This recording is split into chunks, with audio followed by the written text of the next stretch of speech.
آج ہم تاریخ کے ایک کافی حیران کن باب پر بات کر رہے ہیں۔ آسٹریلیا مطلب ایک پورا براعظم آخر ایک سزا یافتہ کالونی کے طور پر کیسے شروع ہوا؟ جی یہ کہانی صرف یہ نہیں کہ مجرموں کو کہیں دور بھیج دیا گیا، اس میں تو ایک سلطنت کی توسیع، سماجی مسائل اور پھر ایک نئی قوم کا بننا، یہ سب جڑا ہوا ہے۔ بالکل، اور جو مواد ہمارے سامنے ہے وہ اسی تبدیلی کی مختلف جہتیں دکھاتا ہے۔ یہ بتاتا ہے کہ کیسے 18ویں صدی کے آخر میں انگلینڈ کے اپنے مسائل تھے، پھر نئی زمینیں دریافت ہوئیں اور ان کے شاہی عزائم تھے۔ ان سب نے مل کر ایک ایسی پالیسی بنائی جس نے نہ صرف ہزاروں قیدیوں کی زندگیاں بدلیں بلکہ آپ دیکھیں ایک پورے براعظم کی تقدیر لکھ دی۔ یہ سفر انگلینڈ کی جیلوں سے شروع ہوا اور ایک آزاد ملک کے بننے تک گیا۔ تو آج ہم یہی سمجھنے کی کوشش کریں گے کہ یہ سب ہوا کیسے، مطلب کیا مجبوریاں تھیں برطانیہ کی، اور امریکہ کے ہاتھ سے نکل جانے کے بعد انہوں نے آسٹریلیا کا ہی انتخاب کیوں کیا، اور اس فیصلے کے شروع میں کیا اثرات ہوئے۔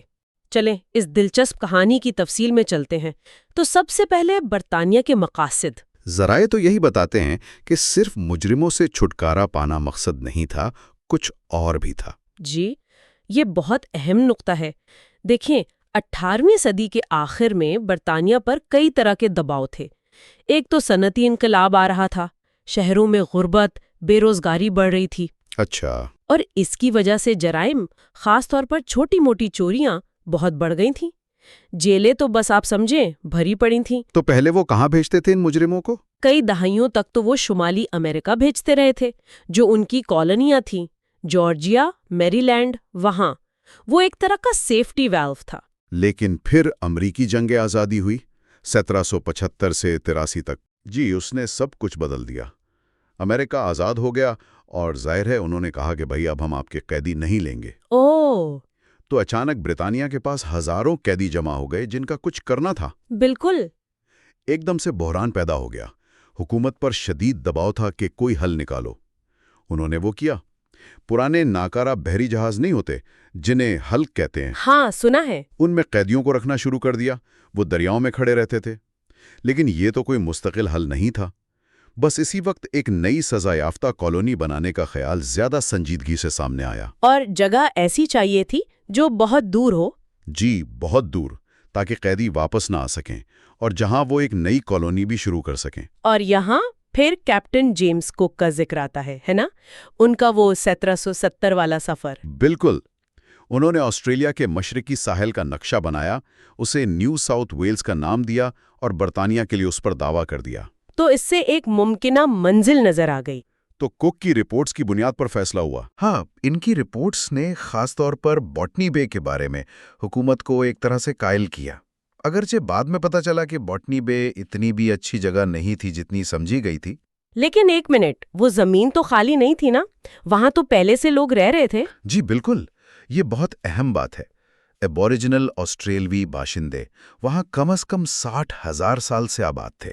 ان کی اپنی ثقافتیں تھیں، زبانیں تھیں، زمین سے گہرا تعلق تھا۔ تو پھر برطانیہ نے دعویٰ کیسے کر دیا؟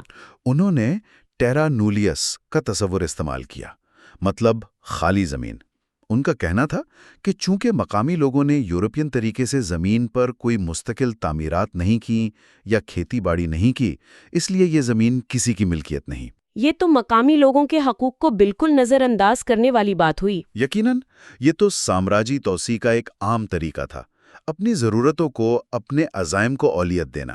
خیر، اس دعوے کے کوئی 18 سال بعد 1788 میں وہ پہلا بحری بیڑا، first fleet, captain Arthur Phillip کی قیادت میں آسٹریلیا پہنچا۔ اچھا، یہ فرسٹ فلیٹ، اس کے بارے میں کیا تفصیل ہے؟ کیسا تھا یہ سفر؟ بہت بڑا اور بہت ہی مشکل سفر تھا۔ 11 جہاز تھے، تقریباً 8 مہینے لگے انہیں 24,000 کلومیٹر کا فاصلہ طے کرنے میں۔ 8 مہینے؟ جی، اور تقریباً 1400 لوگ تھے ان جہازوں پر۔ ان میں سے کوئی 780 تو قیدی تھے، مرد اور عورتیں۔ باقی فوجی تھے، ان کے گھر والے، افسر وغیرہ۔ اور یہ قیدی کیا سنگین مجرم تھے؟ زیادہ تر نہیں، اکثریت تو معمولی جرائم میں پکڑی گئی تھی، جیسے روٹی چرا لی یا کوئی چھوٹی موٹی چیز چوری کر لی۔ کچھ سیاسی قیدی بھی تھے آئرلینڈ سے۔ 8 مہینے سمندر پر ان پرانے جہازوں میں بہت ہی کٹھن رہا ہوگا۔ اور جب وہ پہنچے تو بوٹنی بے، کیا وہ جگہ ٹھیک تھی؟ نہیں، فلپ کو فوراً اندازہ ہو گیا کہ یہ جگہ ٹھیک نہیں۔ بندرگاہ تو اچھی تھی، لیکن پینے کا صاف پانی کم تھا اور مٹی بھی زراعت کے لیے اچھی نہیں تھی۔ تو پھر تو انہوں نے تھوڑا شمال کی طرف جا کر ایک بہتر جگہ ڈھونڈی۔ ایک بہت خوبصورت بندرگاہ تھی، اس کا نام انہوں نے رکھا سڈنی کوو، اس وقت کے برطانوی ہوم سیکرٹری لارڈ سڈنی کے نام پر۔ یہ پورٹ جیکسن کا حصہ تھا۔ اچھا، سڈنی کوو۔ جی، اور وہیں 26 جنوری 1788 کو باقاعدہ برطانوی جھنڈا لہرایا گیا اور پہلی بستی کی بنیاد رکھی گئی، آج کا سڈنی شہر۔ ٹھیک ہے، لیکن بنیاد رکھنا تو ایک بات ہے، وہاں رہنا، گزارا کرنا شروع کے سال تو بہت مشکل ہوں گے۔ بے انتہا مشکل۔ آپ سوچیں، وہ دنیا کے دوسرے سرے پر تھے، برطانیہ سے ہزاروں میل دور۔ انہیں وہاں کے ماحول کا، موسم کا، پودوں، جانوروں، کسی چیز کا کچھ نہیں پتا تھا۔ جو بیج ساتھ لائے تھے وہ ٹھیک سے اگے نہیں، مویشی یا تو مر گئے یا بھٹک گئے۔ پہلے کچھ سال تو سمجھیں قحط جیسے حالات تھے۔ وہ پوری طرح برطانیہ سے آنے والے راشن کے جہازوں پر منحصر تھے۔ اگر جہاز نہ پہنچے تو بس صورتحال سنگین ہو جاتی تھی۔ ایسے میں اتنی بڑی قیدی آبادی کے ساتھ نظم و ضبط کیسے قائم رکھا ہوگا؟ کیپٹن فلپ کا کردار یہاں اہم لگتا ہے۔ جی، ذرائع بتاتے ہیں کہ فلپ ایک عملی آدمی تھے اور نسبتاً منصف بھی۔ انہوں نے جلدی سمجھ لیا کہ اگر اس بستی کو بچانا ہے تو سختی کے ساتھ ساتھ کچھ اور بھی کرنا پڑے گا۔ مثلاً انہوں نے ایک بڑا فیصلہ کیا، کہا کہ جو بھی خوراک کا ذخیرہ ہے وہ قیدیوں اور آزاد لوگوں یعنی فوجیوں اور افسروں میں تقریباً برابر تقسیم ہوگا۔ برابر؟ قیدیوں اور فوجیوں میں؟ جی، یہ فوجیوں کو بہت ناگوار گزرا، لیکن فلپ نے کہا کہ بھئی زندہ رہنا ہے تو سب کو مل کر کام کرنا ہوگا اور خوراک بانٹنی ہوگی۔ یہ واقعی غیر معمولی بات ہے، اس زمانے کے حساب سے تو بہت ہی الگ سوچ ہے۔ بالکل، فلپ کا مقصد صرف سزا دینا نہیں تھا، وہ ایک کالونی بنانا چاہتے تھے۔ انہوں نے قیدیوں سے کام لیا، عمارتیں بنوائیں، زمین صاف کروائی، کھیتی باڑی کی کوشش کی، اور یہ امید بھی دلائی کہ جو اچھا کام کرے گا، اچھا برتاؤ رکھے گا، اسے آگے رعایت مل سکتی ہے۔ تو یہ ایک طرح سے قیدیوں کو معاشرے کا حصہ بنانے کی کوشش تھی، مجبوری میں ہی صحیح۔ جی، ایک طرح سے، اگرچہ مجبوری بہت بڑی تھی۔ اب ہوا کیا؟ قیدیوں کو واقعی موقع ملا اپنی زندگی بدلنے کا؟ ہاں، آہستہ آہستہ ایک نظام بنا۔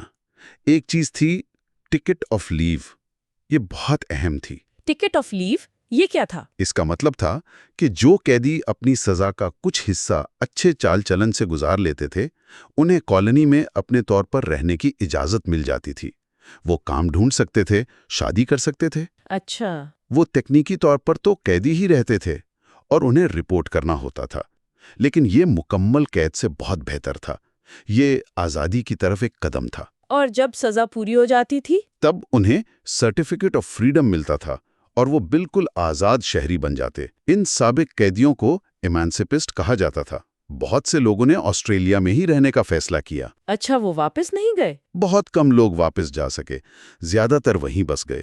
انہیں زمین ملی، انہوں نے کھیتی باڑی شروع کی، اپنے ہنر استعمال کیے، دکانیں کھولی، مطلب وہ آہستہ آہستہ کالونی کی معیشت اور معاشرے کا حصہ بن گئے۔ کچھ تو کافی کامیاب بھی ہوئے۔ تو یہ صرف ایک جیل نہیں رہی، بلکہ ایک ایسی جگہ بن گئی جہاں لوگ، چاہے وہ قیدی ہی کیوں نہ رہے ہوں، ایک نئی زندگی شروع کر سکتے تھے۔ جی، کافی حد تک۔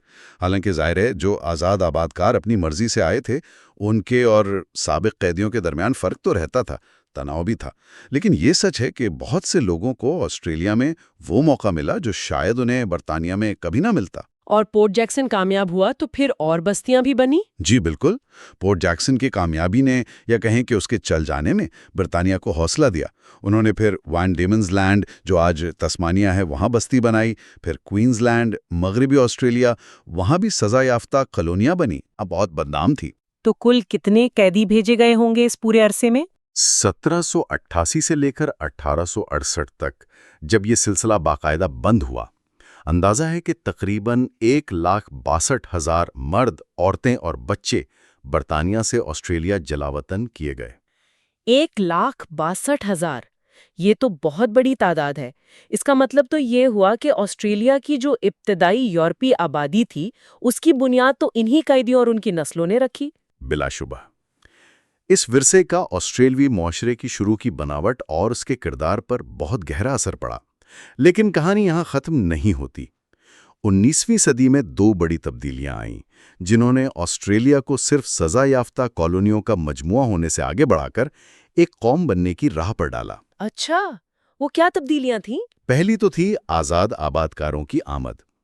جیسے جیسے کالونیوں میں حالات بہتر ہوئے، معیشت چلی، زمین کے موقع نظر آئے، تو برطانیہ اور دوسرے یورپی ملکوں سے لوگ اپنی مرضی سے آسٹریلیا آنے لگے۔ مطلب قیدیوں کے علاوہ؟ جی بالکل، یہ کسان تھے، چرواہے، تاجر، ہنرمند لوگ، ایک بہتر زندگی کی تلاش میں۔ ان کے آنے سے آبادی کا تناسب بدلا۔ قیدیوں اور سابق قیدیوں کی تعداد کل آبادی کا چھوٹا حصہ بنتی گئی۔ اور دوسری تبدیلی؟ آپ نے سونے کا ذکر کیا تھا شاید؟ بالکل وہی۔ 1851 میں پہلے نیو ساؤتھ ویلز اور پھر وکٹوریا میں بہت بڑے پیمانے پر سونے کے ذخائر ملے۔ ہو واو! اور یہ خبر جیسے ہی پھیلی، دنیا بھر میں گولڈ رش شروع ہو گیا۔ امریکہ سے، برٹن سے، آئرلینڈ، جرمنی، چین، ہر طرف سے لوگ قسمت آزمانے آسٹریلیا پہنچ گئے۔ صرف 10 سال میں آسٹریلیا کی آبادی تقریباً 3 گنا ہو گئی۔ 3 گنا؟ اس کا تو بہت زبردست اثر پڑا ہوگا۔ ناقابل یقین اثر۔ گولڈ رش نے آسٹریلوی کالونیوں کی شکل ہی بدل دی۔ زبردست معاشی ترقی ہوئی، نئے شہر بنے، قصبے آباد ہوئے، سڑکیں بنی، ریل آئی۔ کالونیوں کے پاس بہت پیسہ آ گیا۔ اور سماجی طور پر؟ سماجی طور پر بھی گہرے اثرات پڑے۔ ایک طرف تو جمہوری حقوق، بہتر حالات کار، ان چیزوں کے مطالبات بڑھے، لیکن دوسری طرف خاص طور پر چینی کانکنوں اور دوسرے غیر یورپی لوگوں کے خلاف نسل پرستانہ رویے بھی بہت بڑھے۔ تو اب صورتحال یہ تھی کہ مختلف کالونیاں تھیں، شروع تو قیدیوں سے ہوئیں، لیکن اب وہاں آزاد لوگ تھے، سونے کی وجہ سے پیسہ تھا، معاشیت بڑھ رہی تھی۔ اس کے بعد کیا ہوا؟ دیکھیں، یہ بڑھتی ہوئی آبادی، یہ معاشی طاقت اور یہ مشترکہ تجربات، ان سب نے آہستہ آہستہ ایک آسٹریلوی شناخت کا احساس پیدا کرنا شروع کیا۔ اچھا۔ وہ کالونیاں جو پہلے صرف لندن سے حکم لیتی تھیں اور آپس میں کوئی خاص تعلق نہیں رکھتی تھیں، اب انہیں لگا کہ ان کے مفادات مشترکہ ہیں۔ جیسے تجارت آسان بنانی ہے تو آپس میں ٹیکس ختم کریں، دفاع کے لیے مل کر پالیسی بنائیں، باہر سے آنے والے لوگوں یعنی امیگریشن پر ایک جیسا موقف ہو۔ تو مطلب ایک ملک بننے کی طرف سوچ جانے لگی، فیڈریشن کی طرف؟ جی ہاں، یہ ایک لمبا عمل تھا۔ کئی کانفرنسیں ہوئیں، بہت بحثیں ہوئیں، ریفرینڈم ہوئے۔ آخرکار 1 جنوری 1901 کو 6 کالونیاں New South Wales, Victoria, Queensland, جنوبی آسٹریلیا، مغربی آسٹریلیا اور تسمانیہ، یہ سب مل کر ایک وفاق بن گئیں، دولت مشترکہ Australia. Commonwealth of Australia. جی، یہ قانون برطانوی پارلیمنٹ نے پاس کیا تھا۔ آسٹریلیا اب بھی برطانوی بادشاہت کے تحت ایک ڈومینین تھا، لیکن اسے اپنے اندرونی معاملات میں بہت حد تک خود مختاری مل گئی تھی۔ لیکن مکمل آزادی؟ مطلب قانون بنانے میں برطانیہ سے بالکل آزاد؟ وہ کب ہوا؟ وہ آخری قدم تھا 1931 کا ویسٹ منسٹر آئین، اسٹیچوٹ آف ویسٹ منسٹر۔ اس قانون نے برطانیہ کے جو ڈومینینز تھے، آسٹریلیا، کینیڈا، نیوزی لینڈ وغیرہ، انہیں یہ حق دے دیا کہ وہ برطانوی قوانین سے آزاد ہو کر اپنے قانون بنا سکتے ہیں۔ اچھا۔ آسٹریلیا نے اس قانون کو باضابطہ طور پر تو 1942 میں اپنایا، لیکن اس کا اطلاق 1939 سے مانا گیا۔ اس کے بعد اگرچہ آسٹریلیا نے شاہ برطانیہ کو ریاست کے سربراہ کے طور پر برقرار رکھا، جو آج بھی ہے، لیکن عملی طور پر وہ ہر لحاظ سے ایک آزاد اور خود مختار ملک بن گیا۔ تو چلیں اس پورے سفر کو سمیٹتے ہیں۔ کہانی شروع ہوئی 18ویں صدی کے آخر میں برطانیہ کے اپنے مسائل سے۔ امریکی انقلاب نے انہیں مجبور کیا کہ قیدیوں کے لیے نئی جگہ ڈھونڈیں۔ جی، پھر کیپٹن کک کے سفر نے آسٹریلیا کا راستہ دکھایا، حالانکہ وہاں پہلے سے لوگ آباد تھے۔ پھر کیپٹن فلپ آئے، فرسٹ فلیٹ کے ساتھ سڈنی کی بنیاد رکھی، شروع میں زندہ رہنے کے لیے عملی فیصلے کیے، قیدیوں کو بھی ایک موقع دیا۔ اس کے بعد سزا یافتہ نظام پھیلا، قیدیوں کو ٹکٹ آف لیو ملا، پھر آزادی ملی، وہ معاشرے کا حصہ بنے، آزاد آباد کار آئے، اور پھر وہ بڑا موڑ آیا گولڈ رش کا، جس نے معیشت اور آبادی سب کو بدل دیا۔ اور ان سب چیزوں نے مل کر آبادی، پیسہ، مشترکہ مفادات اور ایک نئی شناخت کے احساس نے آخرکار ان الگ الگ کالونیوں کو 1901 میں ایک ملک، دولت مشترکہ آسٹریلیا، بننے پر مجبور کیا، اور پھر ویسٹ منسٹر آئین سے مکمل قانونی آزادی بھی مل گئی۔ واقعی یہ ایک غیر معمولی سفر ہے، ایک ایسی سرزمین جو شروع میں صرف ناپسندیدہ لوگوں کو بھیجنے کے لیے استعمال ہوئی، وہ 150 سال سے بھی کم میں ایک خوشحال، آزاد قوم بن گئی۔ جی، اور جو بات سب سے زیادہ سوچنے والی ہے وہ شاید یہی ہے کہ اتنے مشکل حالات، اتنی متنازع بنیاد کے باوجود ایک نیا معاشرہ کیسے بنا اور کیسے ترقی کر گیا۔ یہ تاریخ ہمیں بہت کچھ سکھاتی ہے۔ معاشرے کیسے بنتے ہیں، قومی شناخت کیسے پیدا ہوتی ہے، انسان کتنی لچک رکھتا ہے۔ یہ دکھاتا ہے کہ کیسے حکومتی فیصلے، غیر متوقع واقعات جیسے سونا مل جانا اور عام لوگوں کے کام، یہ سب مل کر تاریخ کا رخ بدل سکتے ہیں۔ بالکل، اور یہ امید بھی دلاتا ہے کہ شروعات کتنی ہی مشکل کیوں نہ ہو، دوبارہ تعمیر اور ایک بہتر مستقبل بنانا ممکن ہے۔ اور ایک آخری نقطہ جس پر ہمارے سننے والے خود غور کر سکتے ہیں، آسٹریلیا کی یہ جو منفرد شروعات ہے، اس کا ایک سزا یافتہ کالونی کے طور پر جنم لینا، اس کا آج کے جدید کثیر و ثقافتی آسٹریلیا پر کیا اثر ہے؟ کیا وہ جو قیدی ورثہ ہے، اس کی کوئی جھلک آج بھی آسٹریلوی کردار میں، وہاں کے اداروں میں یا ان کی اپنی پہچان میں نظر آتی ہے؟ یہ ایک ایسا سوال ہے جو آج بھی تاریخ دانوں اور سماجی ماہرین کے لیے دلچسپی کا باعث ہے۔